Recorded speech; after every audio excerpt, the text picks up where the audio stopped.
Hi, this is Randy Finney with Right Side of the Chart, and today is Friday, January 5th, 2018. Wanted to share a few trade ideas before the market opens today. Some of the things I'm watching, I think that could present some trading opportunities this week. A couple of those are quick, possible bounce trades, meaning you get in, get a bounce off support. I'll get to that in a second with natural gas, and some of these may prove to be longer term swing trades. We'll start out here with GE, General Electric.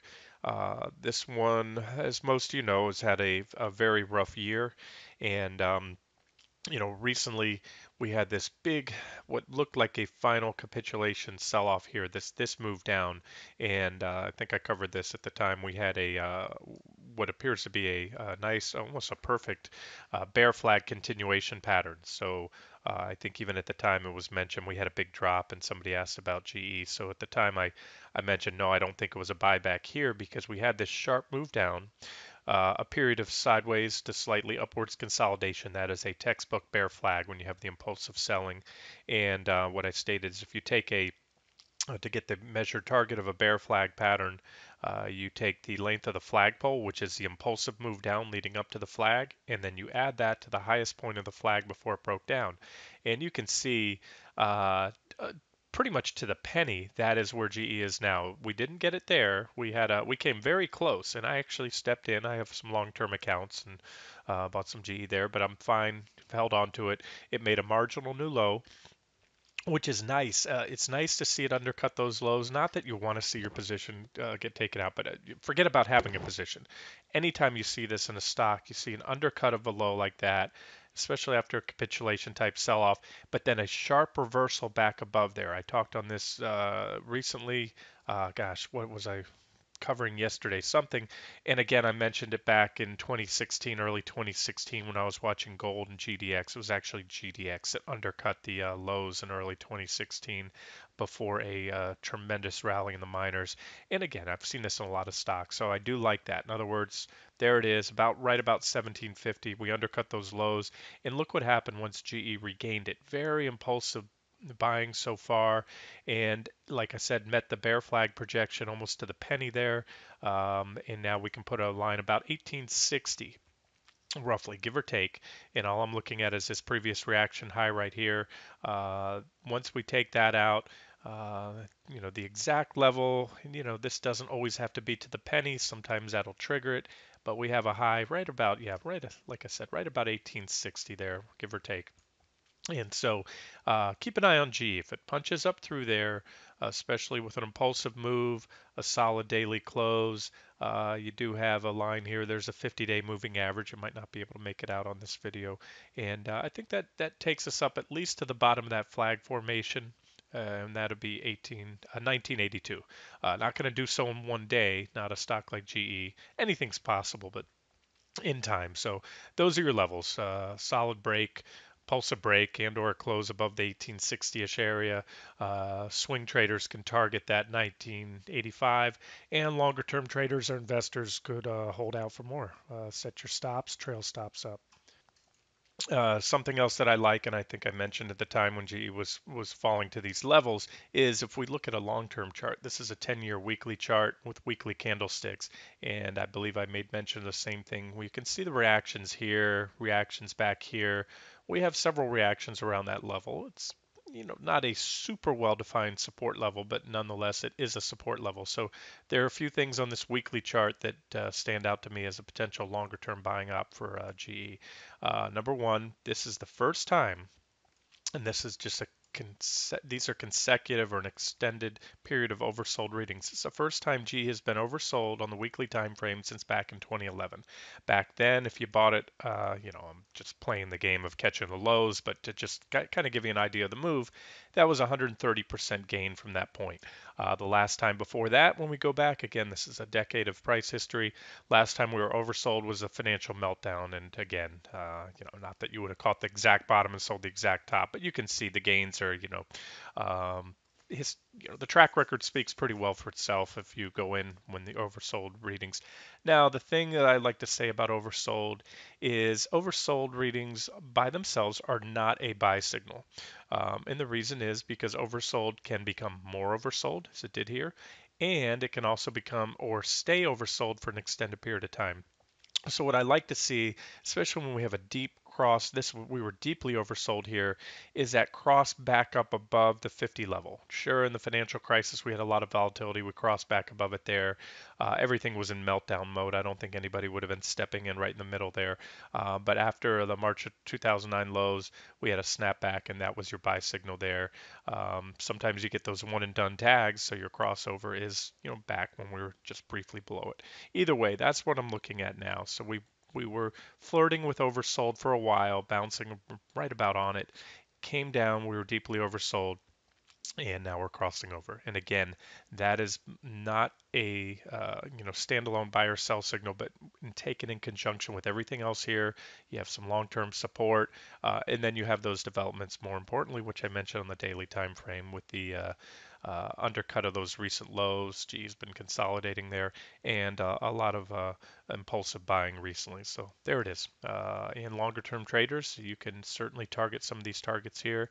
If you get in around these levels, set a stop below the recent lows. Maybe if you didn't already have a position, you could set a little bit more aggressive stop. I see some minor resistance here. Support now, I should say, about $18, a little above $18.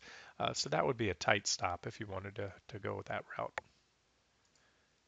Next up is UGAZ. I've had a field day trading natural gas recently, UGAZ, both UGAZ and nat gas futures.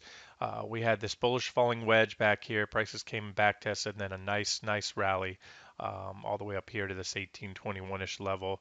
And that also posted a chart on natural gas futures, which we'll look at in a second. That hit that my three. I had a target around 310, 311-ish, and we hit that. And I did last update, and looked for a reversal off that level, which we had. That happened to be to the penny where nat gas future stopped. So far, it reversed. This chart, I'm doing this in pre-market, and it is not yet reflective of today's trading. So we've undershot my levels just a hair on nat gas futures, but we should be right down the buy zone. In fact, as I do this video, I'm talking to you, I'm looking at a monitor to the right, and we have UGAS down at 57.91, which is down here. I posted this chart in the trading room earlier, and I may make this an official trade because we also have a support level here. Now keep in mind, UGAS being an ETF, or an ETN, I should say, this chart is only reflective of the regular trading session. Nat gas futures trade almost around the clock, so you're going to see a lot of gaps here on these charts. And most importantly, to confirm an entry on UGAS, because I know a lot of people prefer to trade ETNs, I want to see confirmation, support, and bullish developments on the natural gas futures, and that's what we'll look at here in a second. So I'll extend this buy zone. It's even better down here again, and that's because natural gas futures are still at or just a hair. They're really at the top. When I posted that earlier, they were at the top end of their support zone. So we'll take a look at that chart. So there it is. You can, go long for another trade or cover. Remember, I set up here just recently in the last update. I looked for a pullback in natural gas, and we're now down to my lower, my final pullback target, or lower most of the three targets that I provided. So there it is. And if you buy there with the stop not too far below, you can look for any of these levels. But again, let's take a look at the nat gas futures. Okay, here it is. These are the February contracts. You'll have different prices on the different contracts, but this is the one I was trading lately. And you can see this is the level that I had talked about when we were up here. We were at 310. I mentioned that would be before we had. Um, I was showing you, I believe it was an end of day chart from stock charts. And on that last one, January 2nd, you might want to reference that, and mentioned here. Well, here, we'll make it easy. Here's the chart from January 2nd right here. And mentioned natural gas futures recently put in a divergent high just shy of the 3.115 resistance level. Maybe one more test of that level before a pullback, maybe not. With the next resistance coming in around 321 if it's taken out. But there's my scenario, so you can see, and you can see there's my uh, maximum pullback target right here. You have a lot of support here. Look at all these reactions. And again, here, what that was again the chart from the other day.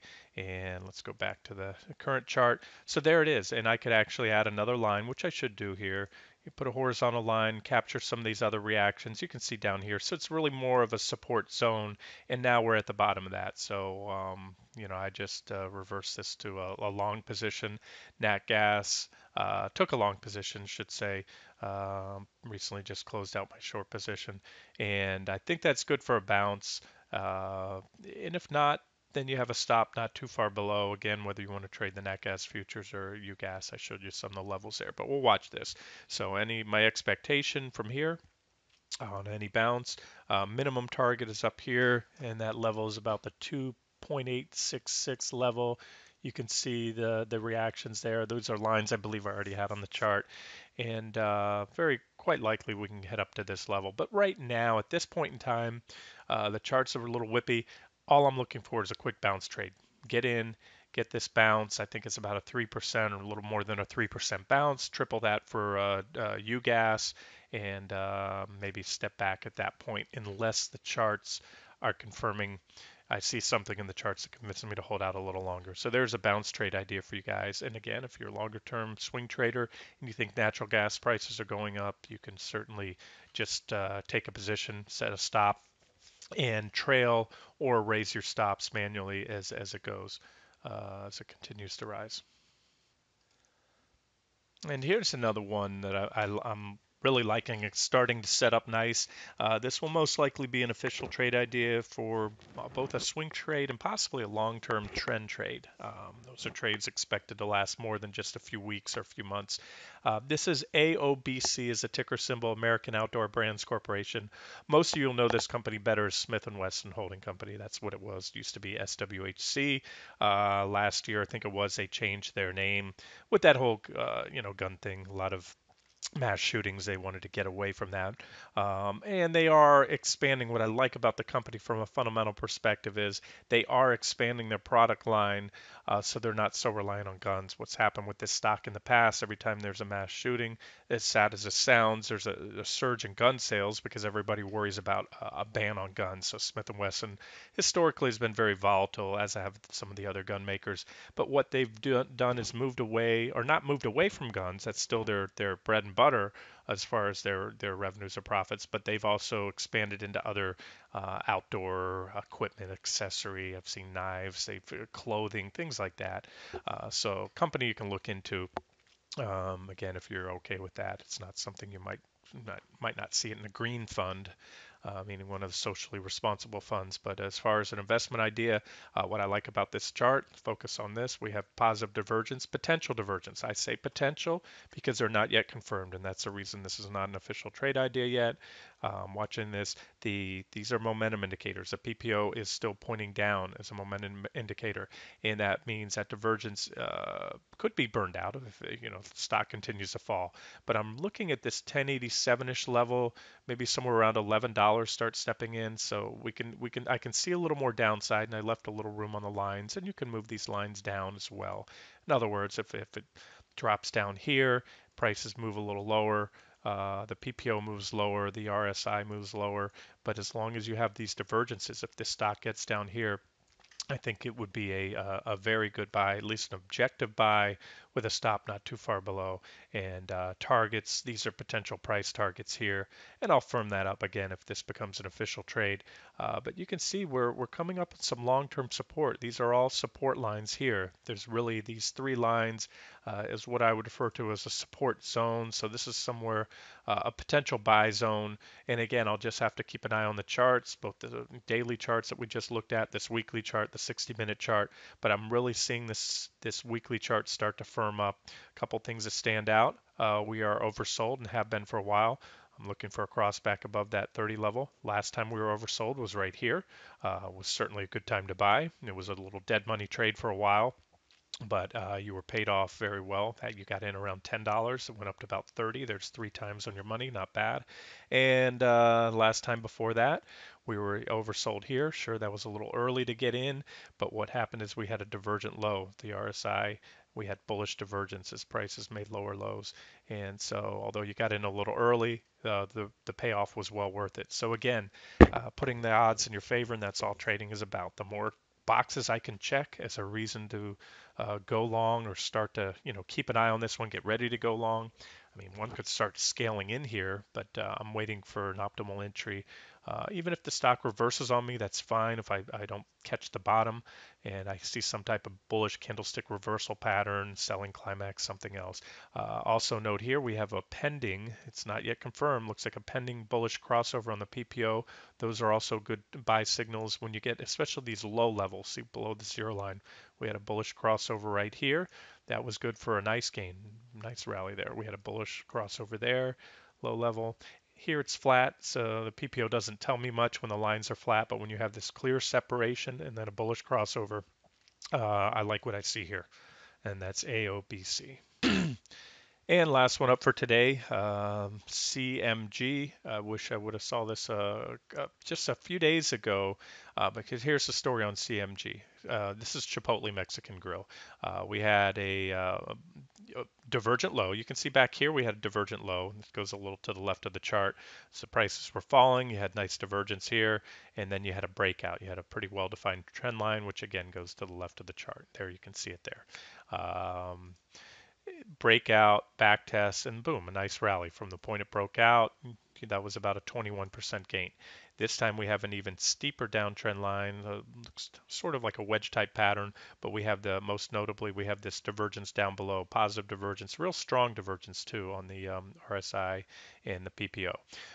We broke out. We went up to what would have been my first price target. This is a resistance level. Again, I had taken my eye off this one for a while. I just came back across it the other day, cycling through all my watch list stocks. And but it did offer. This is where I mentioned the other day. After hitting that level, it pulled back to a nice support level. In fact, it filled this gap right here. You can see there's a gap. That gap was a breakout gap. It took us up and above that downtrend line. So a very significant technical level. And boom, right there with a perfect gap backfill. This, on a scale 1 to 10, now it's close to a 10 for an entry level. But since then, the stock moved up sharply, had a strong candle. Maybe bull flagging here. I'll take a look at the 60-minute chart here in a second, or maybe offline, and consider putting this one up. Sometimes you can't catch them all, but the problem that I have right now is we're in no man's land. In other words, we're between support, which I just circled there, and resistance. We're right in the middle, and I call that technical no man's land. It's just a term I made up. Sort of like if you're a tennis player, you don't play the middle of the court. You either play back on the court or you play the net and get in the middle of the court. It's just not a good place to play, and that's same with trading, because if the stock pulls back, an objective stop is under those recent lows. So I'd prefer to take either buy on a pullback at or near support, maybe up around this level here. Again, if the 60-minute chart has if that is a bear flag, a bull flag, let's just take a look at that. Let's look at the 60-minute. Yeah, there it is. So you have that sort of flagging type action right there. And one could take a long on a break above that with a stop not below the flag. That's one option, but there's quite a bit of resistance there.